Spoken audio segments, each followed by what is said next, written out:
मन को कहाँ टिकाए। श्री कृष्ण अर्जुन को केवल यह नहीं बताते कि क्या करना है, वे यह भी बताते हैं कि मन किस भाव से कर्म करना है। यही बात बहुत गहरी है।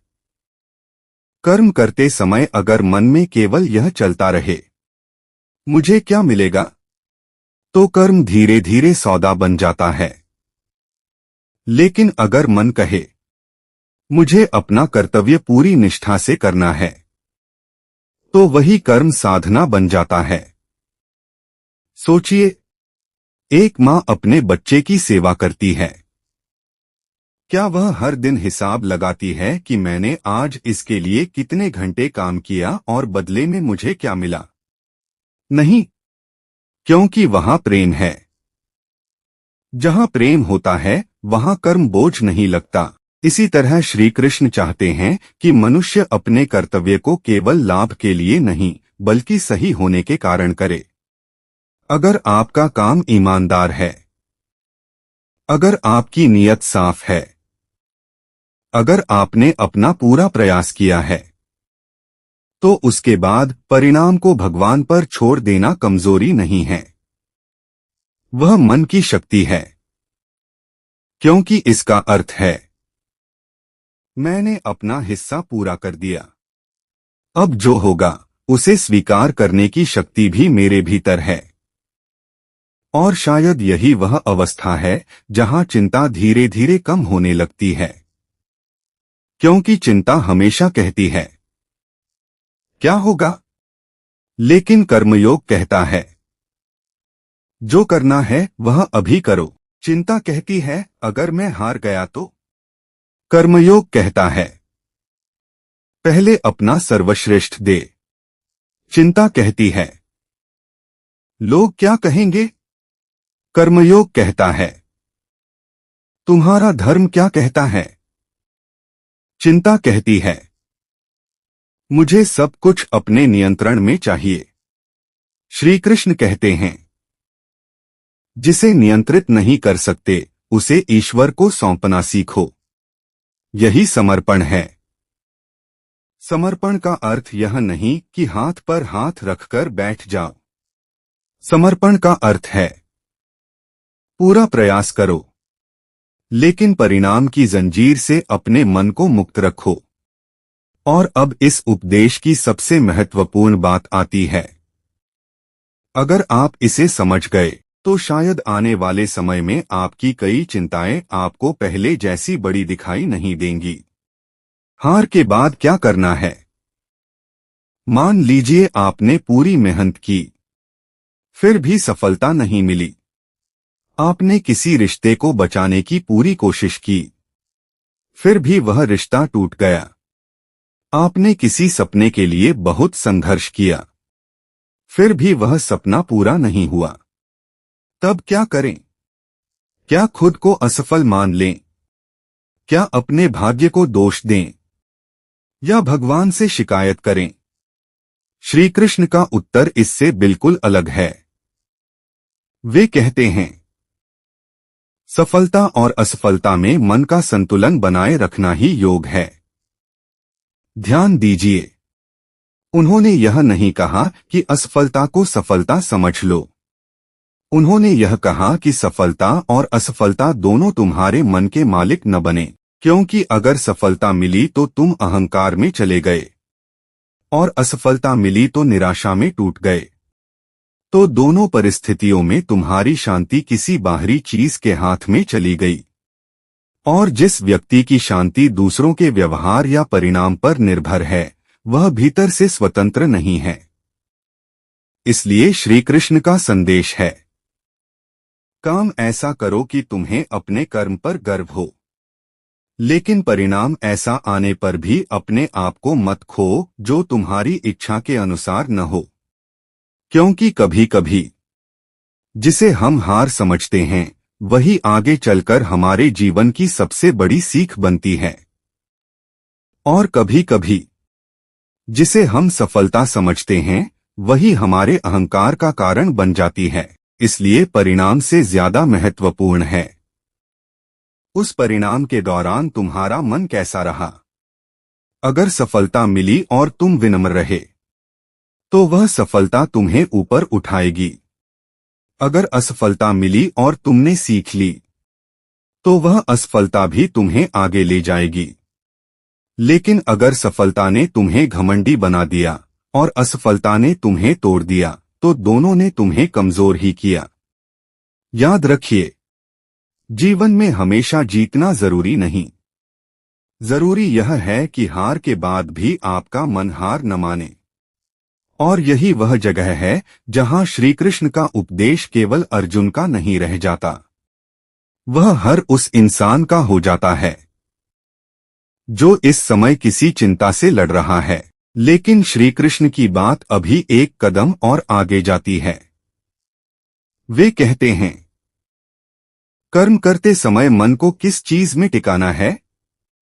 श्री कृष्ण कहते हैं, मनुष्य केवल कर्म से नहीं बंधता, वह कर्म के पीछे छिपी अपनी आसक्ति और अपेक्षा से बंधता है। सोचिए, दो व्यक्ति एक ही काम करते हैं, दोनों मेहनत करते हैं, दोनों दिन रात प्रयास करते हैं, लेकिन एक व्यक्ति काम करके शांत रहता है, दूसरा हर थोड़ी देर में सोचता है, मेरा परिणाम कब आएगा? मुझे सफलता क्यों नहीं मिली? उस व्यक्ति को मुझसे ज्यादा क्यों मिला? लोग मेरी तारीफ क्यों नहीं कर रहे? पहला व्यक्ति कर्म कर रहा है, दूसरा व्यक्ति कर्म के साथ साथ अपने मन को भी परिणाम के हवाले कर चुका है। यही अंतर है। श्री कृष्ण ने अर्जुन को कर्म छोड़ने के लिए नहीं कहा, उन्होंने तो उसे कर्म में पूरी शक्ति लगाने के लिए कहा, लेकिन फल की चिंता में अपना मन खोने से मना किया, क्योंकि चिंता भविष्य को बदलती नहीं, केवल वर्तमान की शक्ति को कम करती है। जरा अपने जीवन को देखिए, कितनी बार ऐसा हुआ है कि जिस चीज को लेकर आप महीनों चिंतित रहे, जब वह समय आया तो पता चला कि डर उतना बड़ा था ही नहीं। कितनी बार आपने सोचा, अगर यह नहीं हुआ तो सब खत्म हो जाएगा, लेकिन बाद में वही घटना आपके जीवन की एक सीढ़ी बन गई। यही कारण है कि श्री कृष्ण का संदेश केवल धार्मिक उपदेश नहीं है, यह जीवन को देखने का तरीका है। वे कहते हैं, जो तुम्हारे हाथ में है उसे पूरी ईमानदारी से करो, जो तुम्हारे हाथ में नहीं है उसे लेकर अपने मन को मत जलाओ, क्योंकि संसार में दो तरह की चीजें हैं, कुछ चीजें तुम्हारे नियंत्रण में हैं और कुछ चीजें तुम्हारे नियंत्रण से बाहर हैं।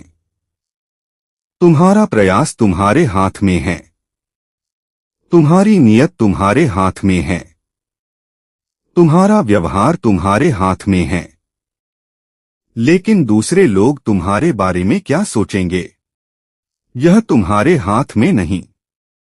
कल क्या होगा, यह तुम्हारे हाथ में नहीं। किसी और का व्यवहार कैसा होगा, यह तुम्हारे हाथ में नहीं। फिर जिस चीज पर तुम्हारा अधिकार ही नहीं, उसके लिए अपना मन क्यों जलाना? श्री कृष्ण जैसे कह रहे हों, जिसे तुम बदल नहीं सकते उसे स्वीकार करो, जिसे बदल सकते हो उसके लिए कर्म करो। लेकिन अब सवाल आता है, अगर परिणाम हमारी इच्छा के अनुसार नहीं आया तो? अगर हमने पूरी मेहनत की और फिर भी हार गए तो? यही श्री कृष्ण का अगला संदेश सबसे ज्यादा जरूरी हो जाता है। भाग 1, सबसे बड़ा सवाल। क्या आपने कभी सोचा है, इंसान को सबसे ज्यादा दुख किस चीज से मिलता है? गरीबी से, असफलता से, दूसरों की बातों से, या फिर अपनों से मिले धोखे से? शायद आप कहेंगे इन सब से, लेकिन श्री कृष्ण ने अर्जुन को जो समझाया था उसकी गहराई में जाए तो पता चलता है कि दुख की असली जड़ इनमें से कोई भी नहीं है। दुख की असली जड़ है, मैं जैसा चाहता हूं वैसा ही होना चाहिए। बस यही एक विचार इंसान के मन को बांध देता है। हम चाहते हैं कि हमारे अपने हमेशा हमें समझें। हम चाहते हैं कि मेहनत का परिणाम तुरंत मिले। हम चाहते हैं कि लोग हमारी इज्जत करें। हम चाहते हैं कि जिसे हम प्यार करें वह हमें कभी छोड़कर न जाए। और जब संसार हमारी इच्छा के अनुसार नहीं चलता तो हमारा मन टूटने लगता है। श्री कृष्ण ने अर्जुन को युद्ध भूमि में केवल युद्ध करना नहीं सिखाया था। उन्होंने उससे कहीं गहरी बात कही थी। उन्होंने समझाया, तुम्हारा अधिकार कर्म पर है, लेकिन परिणाम पर तुम्हारा पूरा अधिकार कभी नहीं हो सकता। क्यों? क्योंकि परिणाम केवल तुम्हारे कर्म से नहीं बनता। उसमें समय का हाथ है, परिस्थितियों का हाथ है, दूसरों के कर्म हैं, और सबसे ऊपर उस परम व्यवस्था का हाथ है जिसे तुम पूरी तरह समझ भी नहीं सकते। फिर मनुष्य चिंता क्यों करता है? क्योंकि वह कर्म से ज्यादा परिणाम को पकड़कर बैठ जाता है, और यहीं से बेचैनी शुरू होती है। अर्जुन के सामने भी यही समस्या थी। उसके हाथ में धनुष था, लेकिन मन भविष्य के डर में फंसा हुआ था। तब श्री कृष्ण ने उसे युद्ध से पहले एक ऐसी बात समझाई जो आज भी हर उस व्यक्ति के लिए है जो रात में चुपचाप अपने भविष्य को लेकर डरता है। श्री कृष्ण का संदेश था, कर्म करते समय अपना पूरा मन कर्म में रखो, क्योंकि जिस क्षण तुम्हारा मन परिणाम में चला जाता है उसी क्षण वर्तमान तुम्हारे हाथ से निकल जाता है।